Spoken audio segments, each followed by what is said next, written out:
From the Weston A. Price Foundation, welcome to the Wise Traditions podcast for wise traditions in food, farming, and the healing arts. We are your source for scientific knowledge and traditional wisdom to help you achieve optimal health.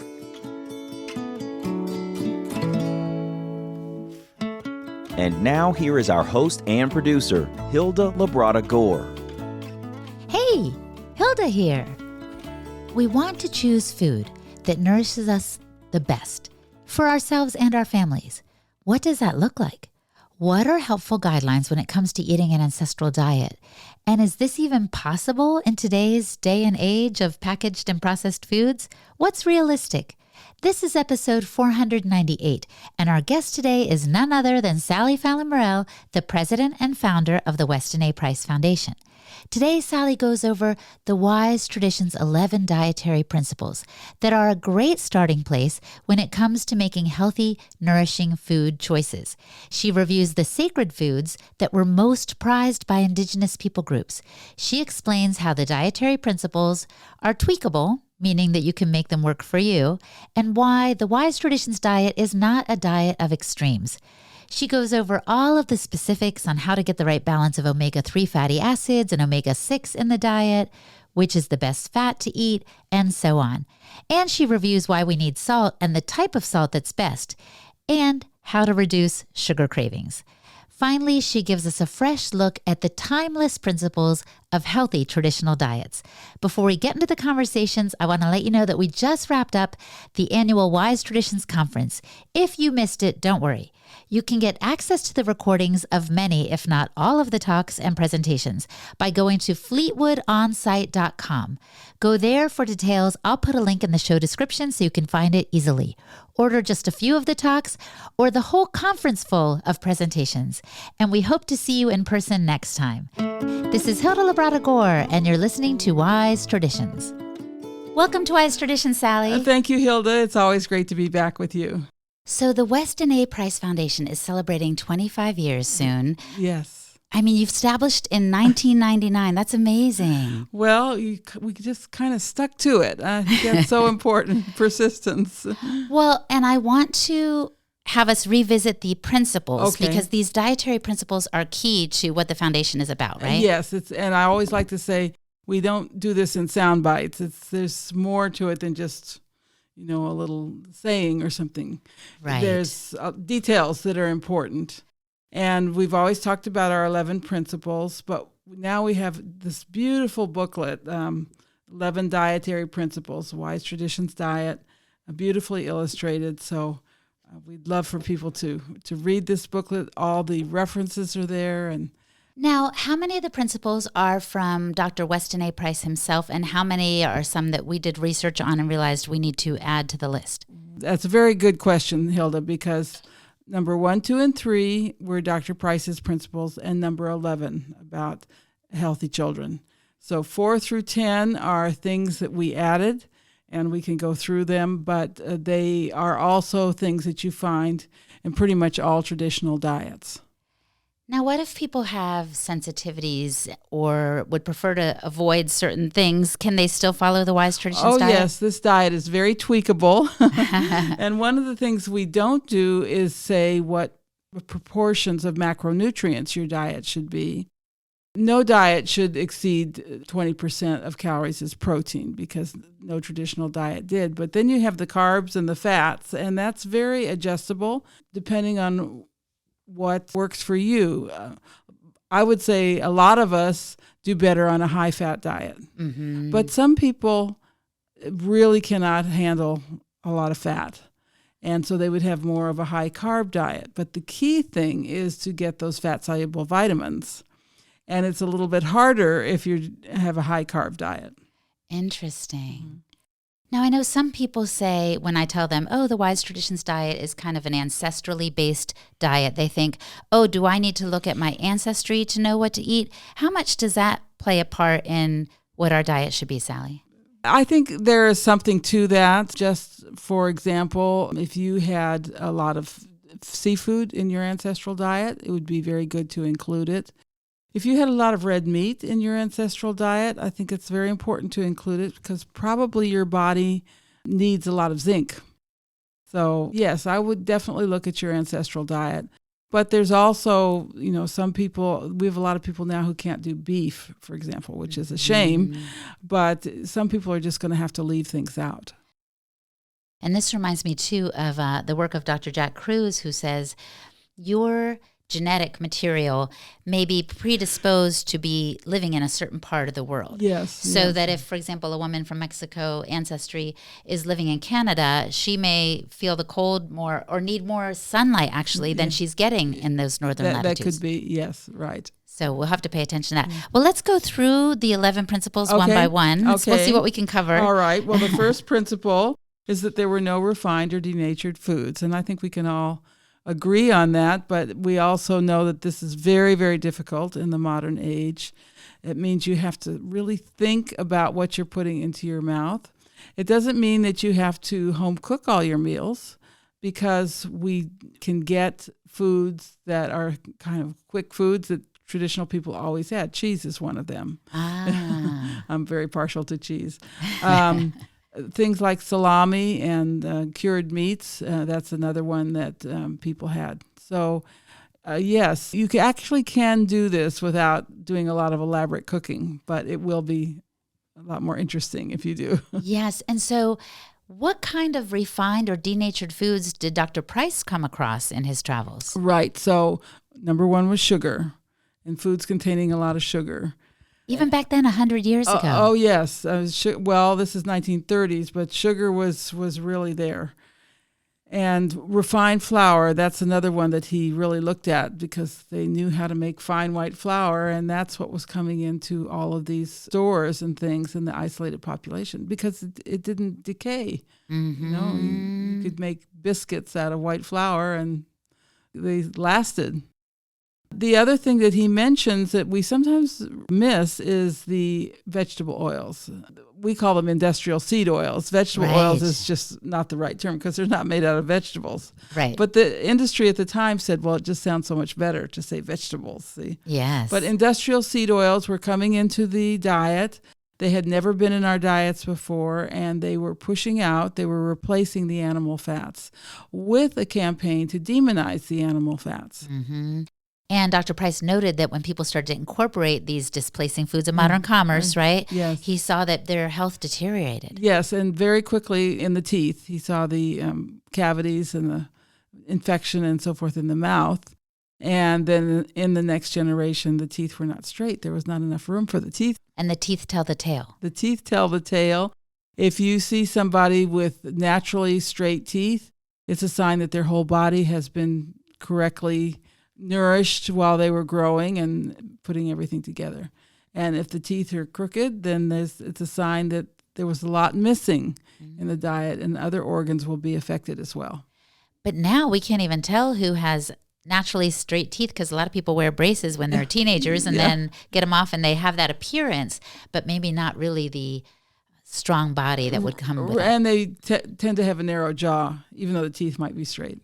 Interesting. So principle number one is pretty easy to understand. No refined or denatured foods. And by the way, pasteurized milk is a refined and denatured food. It's very important to remember that. Oh, it's not at all how it is in its natural raw state. Right, exactly. And you might have a whole grain breakfast cereal, but that's not a natural food. It's denatured, and that's where that word comes from. Interesting. Yes, when it's overly processed, it's probably not going to be good for us. And honestly, Hilda, most people, that's all they eat. The breakfast is cereal with pasteurized skim milk and sugar, and lunch would be a McDonald's meal. The only thing slightly natural in that meal is the beef, and everything else is a denatured food. It makes me so sad. I think people think, well, organic or real food is so expensive compared to fast food or things on sale at Costco, but you either pay for your food or you end up paying for your medical expenses. Absolutely. All right, well, let's go on to principle number two. Okay, number two, and this is a very controversial one. It was Dr. Price's greatest disappointment. There were no vegan or even vegetarian diets that he looked at. He'd hoped to find one. He had to admit that all the healthy people that he studied had animal foods in their diet. And not only that, they went to a great risk to obtain the animal foods. So they went to a lot of trouble it would have been much easier just to have plant foods. But they knew they needed these foods.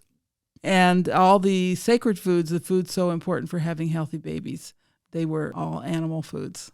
Yes, like liver and butter, Yes. right? Liver, butter, fish eggs was another one, organ meats. And Dr. Price thought he would find some peoples who were focused or whose diet was primarily plant-based, and he just didn't find them. He didn't find them. Another important, very important food was shellfish. For example, in the islands of the South Pacific, the people that lived in the interior of the islands, they traded with the people along the coast so they could get the shellfish. And even when they were at war with each other, they still traded to have the foods they needed. It was that important? Yeah, that important. Oh, fascinating. So animal products are important to include. Yes. And so, people have criticized us for taking such a strong stand about the need for animal foods in the diet. But it's not just yourself you're talking about, it's your offspring. They need those animal foods. And children need a nutrient-dense diet as they grow. Mm-hmm. And plant foods are not nutrient-dense foods.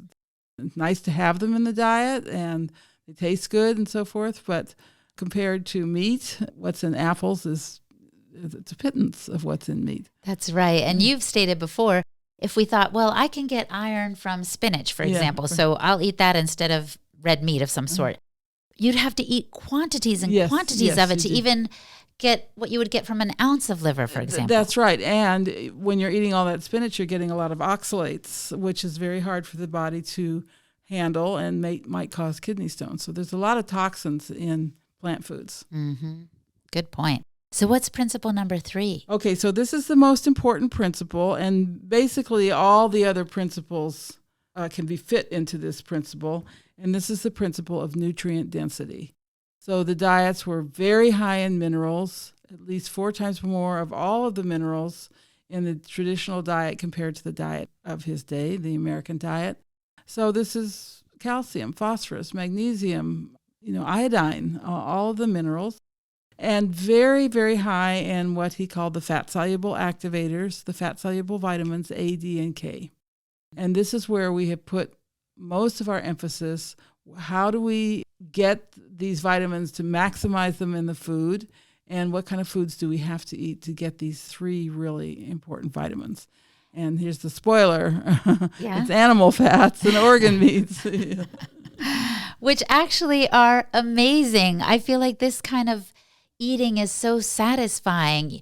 And as you've pointed out before, traditional diets maximize nutrients and modern diets minimize them. That's exactly right. We're like, we added a few vitamins and minerals to the cereal. That's nothing compared to what real food has. Exactly. And also that they're absorbable. There's the same amount of calcium in raw and pasteurized milk. But when you pasteurize the milk, you kill all the enzymes that ensure that you absorb 100% of the calcium. And then, for example, when you soak your grains, you liberate all the minerals. You make sure they're easy to absorb. So that becomes a nutrient-dense food. Yeah, so people say you are what you eat, but you actually are what you absorb. Yes, what you assimilate. And so many of the nutrients in the plant foods, especially grains, are blocked by various blockers, phytic acid, this kind of thing. And when we understand the preparation techniques, we can turn these foods that are problematic into foods that are nutrient-dense and easy to digest. Isn't that wonderful? Yeah. Now, what's principle number 4? Okay, so number 4 has to do with cooking.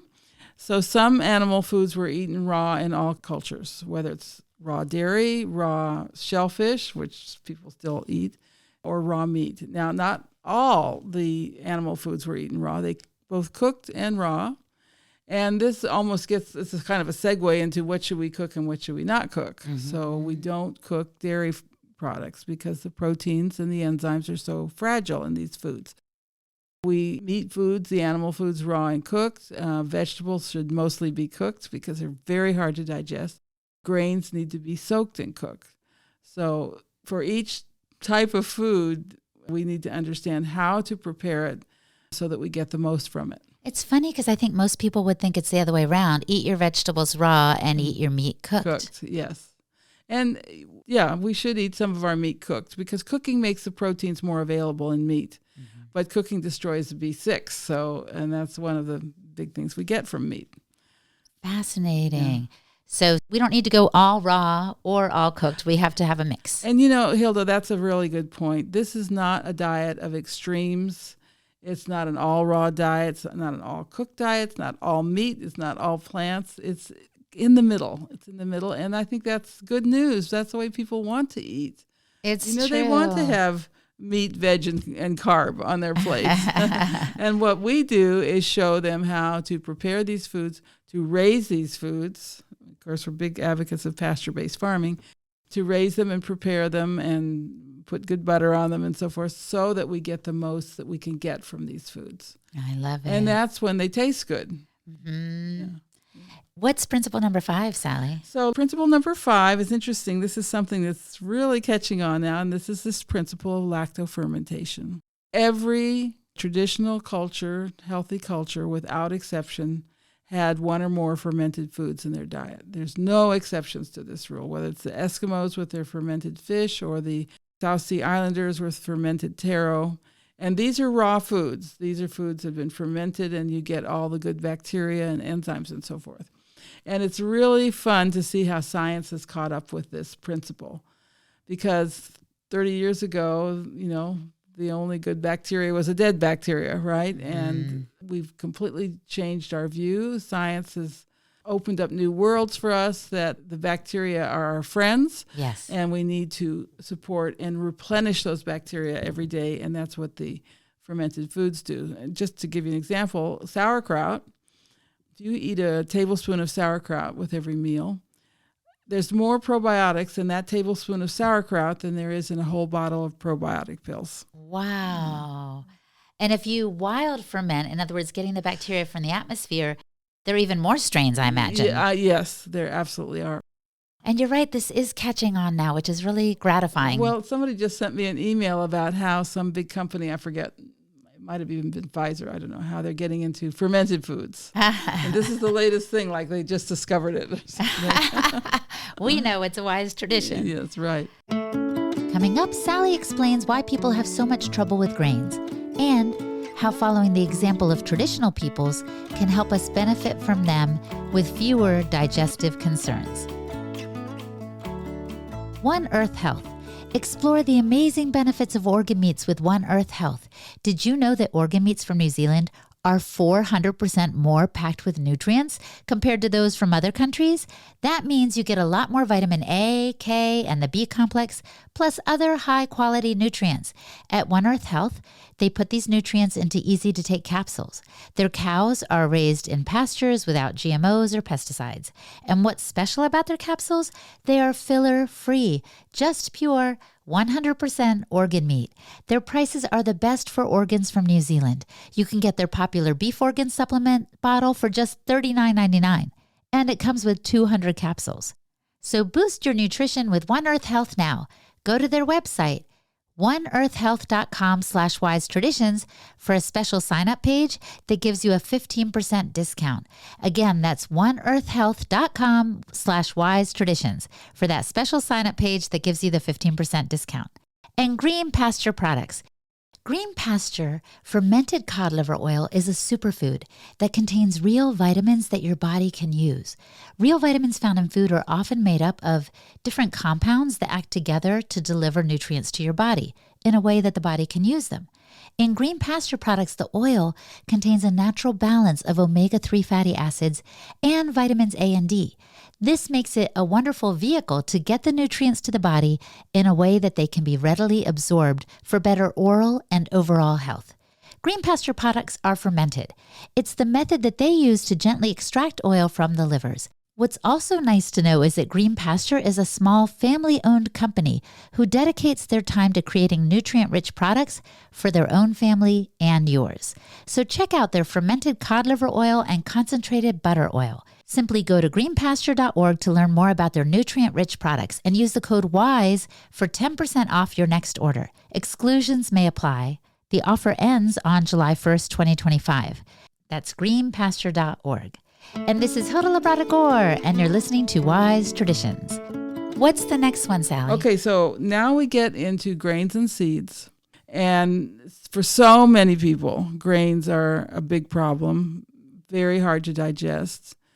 And that's because they're not following the principles that traditional people did. And grains were always soaked and then cooked. So it could be sourdough bread, or it could be soaked oatmeal that you cook the next morning, soaked flour that you make into pancakes.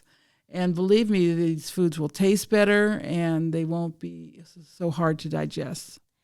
Didn't you say that when you were a young girl, you had muesli or oatmeal all the time and you didn't feel well because of it? When I was a little girl, my mother made oatmeal and I would get kind of a toxic shock from it. I thought, well, I must be allergic to oatmeal. And then I learned to soak my oatmeal overnight and that didn't happen. So it was just there's toxins in grains and they need to be neutralized. But the other story I have about that was I went to a party actually, and it was friends of mine, and they were serving granola. And I'd never eaten granola before, and it was just delicious. And I went home and started making granola, and I made it with butter and maple syrup. And I got so sick, Hilda. And I didn't realize what it was until I read a book about grains. And I thought, oh, it's the granola. And I stopped eating granola, and it took about 2 weeks to recover. I bet a lot of people can't quite put their finger on why they don't feel well. And it might have to do with this very principle, that they're not properly preparing their grains, beans, nuts, and seeds. That's right. Somebody brought to our farm, they brought it was soaked, like a coffee cake kind of thing, but it was sprinkled with oats on top. And of course I ate a piece, and I ate a few of those little oat flakes. And I really did not have a good day. I didn't feel well. Wow. So, but if you don't know what to look for, you can't make those connections. Absolutely. So what principle are we on now? Okay, now we get into the principle of fats. What kind of fats did these people eat? And there was a big range in how much fat they ate. It varied anywhere from 30 to 80% of the diet, calories in the diet. The Eskimos had an extremely high-fat diet, and the hunters on the plains selected animals that were fat. They always ate the fat. But then you had the agrarian cultures in Africa, for example. It was a fairly low-fat diet. So we don't tell you how much fat to eat, but we do tell you what kind of fat to eat. Yes, okay. And that's mostly saturated fat. So that would be the fat of animals, the fat of birds. In Africa, they had palm oil, and in the South Seas, they had coconut oil, and these are very highly saturated. So the types of fats we need are mostly saturated fats. And of course, this goes completely against what we're being told. Yes. To avoid saturated fats. And these fats actually contain important nutrients for the body, right? Well, they're the animal fats, not the palm oil or the coconut oil, but the animal fats are great sources of vitamins A, D, and K. Bird fats, duck fat, goose fat, this was highly prized.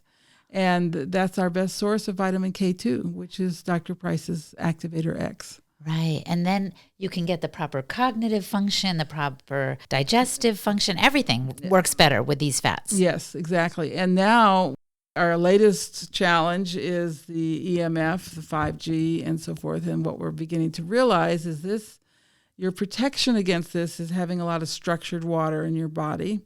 And what structures the water is the hydrophilic surfaces of your cell membranes. And if your cell membranes have a lot of saturated fat in them, that's what they'll be. You'll be highly protected against the EMF. It hasn't escaped my notice that a lot of these people who are extremely sensitive to EMF are vegetarians. Interesting. They're not getting enough saturated fat. Wow. So butter is better for everything. Yes, exactly. So speaking of fat. Number 8 is about yes. balance. And it's funny, Nourishing Traditions was the first book to introduce this concept. And now a lot of people talk about it. Yes, yes. So the unsaturated fats come in 2 types, omega-6 and omega-3. We don't need much of them. We don't need to eat a lot of them. They're in our food, but you want a balance of omega-6 and omega-3. So, for example, if you eat an egg from a pastured chicken, you'll get that nice balance. But if you're eating a conventional chicken, you'll have way more omega-6.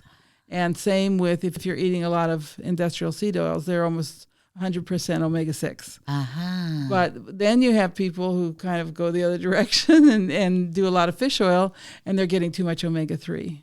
It's funny because I used to make up a little mnemonic thing like omega-6 makes you sick, omega-3 sets you free, but it's not quite that way, is it? It's, as always, it's a little more complicated. You don't want too much omega-3 and you don't want too much omega-6. You need the balance. Right. And one time you told me if you balance your food from land animals and food from the sea, you'll be fine. Right. That's right. You want land and sea. In fact, Dr. Price noted that the people with the best bone structure had seafoods in their diet.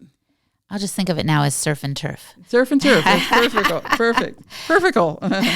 What's the next principle? Okay, Is it the one on salt? Next one is salt. I love it. Yes. So all traditional cultures had salt. In fact, one really interesting thing I just read, that in the South Seas, the people in the interior grew the taro. And they traded with the people on the coast. And one of the things they traded was seawater. Oh. Just some water from the ocean. So that's how they got their salt. Fascinating. They probably cooked in it. Yeah. So all these cultures had salt. One of the theories I have is why the Native Americans succumbed to so much disease was that the salt trade was disrupted and they weren't getting salt because they did have a continent-wide salt trade. But we definitely need salt. We need 1.5 teaspoons a day of salt to satisfy the sodium requirements. And one of the great things about modern life is that we can get salt. Yes. It's plentiful, it's cheap. And what's not so good is you have these people telling you not to eat salt. I know. It's such a recommendation. It's like a mantra from the physicians. Like a Better mantra. lower your salt. And then there's a new additive called Cinamix, which people don't realize is being added to the food so they can reduce the salt content. And we have no idea what this does to the brain, this additive. But what I can tell you is if you're not getting enough salt in your food, even though it tastes salty, your body knows better, and you will eat and eat and eat until you get enough salt. Interesting. So I think it's going to contribute to a lot of obesity. And of course, the other part of this is we recommend unrefined salt that has all the minerals in it and a lot of trace minerals in salt that we don't get anywhere else. Mm-hmm. And these have been taken out when the salt is refined.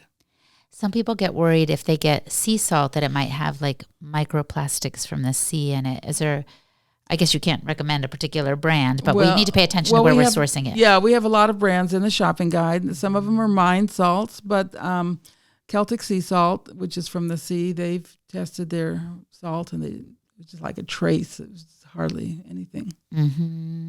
Plastics. Right, which is good. We want to make sure to get the best source possible. All right, so principle number 10. So number 10 has to do with cooking bones, making gelatinous bone broth. And I won't say it was in every culture we looked at, but it was in most of the cultures. The basic way people cooked is they had a big pot or a big shell or baskets lined with pitch, and they put water in there and either cooked with a fire or hot rocks, and they put all the parts of the animal in, including the bones and the gelatinous parts. If it was a bird, it would be the head and the feet. And that way, you're not only getting protein when you eat meat, but you're getting the collagen. And collagen is popular right now. Yes, collagen's a big thing now. So the collagen balances the meat proteins because your body is 50% collagen or more. The proteins in your body are over half are collagen.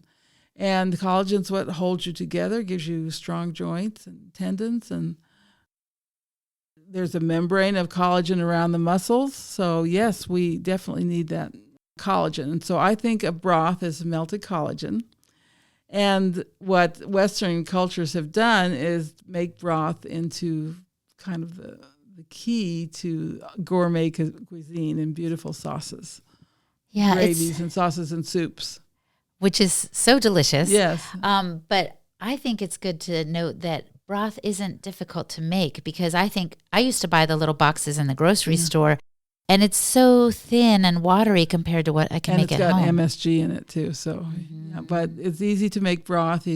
All you need is a slow cooker.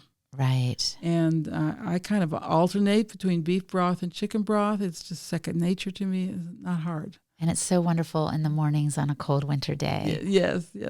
And one thing that broth is really good for is the elderly. So my husband's not getting any younger, and I find that the elderly have trouble chewing meat. And when you give them broth, it stretches the protein, goes a lot longer, and it's very satisfying for them to have the broth. Oh, it's a good word. They make a soup with broth and then chop the meat up really fine. That's perfect. Oh, awesome. So we're on to the last principle. You said this is one that was also one that Dr. Price noted in his travels. You know, Hilda, this is so amazing. These cultures were scattered all over the world. They had no communication with each other. They had no science, but they all knew that to have healthy babies, you need to prepare for them and that you need certain nutrient-dense foods. And when he looked at these foods, they were foods really high in, you guessed it, A, D, and K. And let's just talk about vitamin A for a minute, because the science confirms this in just such a wonderful way. So when you get pregnant and the embryo starts to grow, these are, in the first few days, it's just stem cells. Those are undifferentiated cells. And then the stem cells start to differentiate. Right. And they become heart cells and lung cells. And so what causes that differentiation?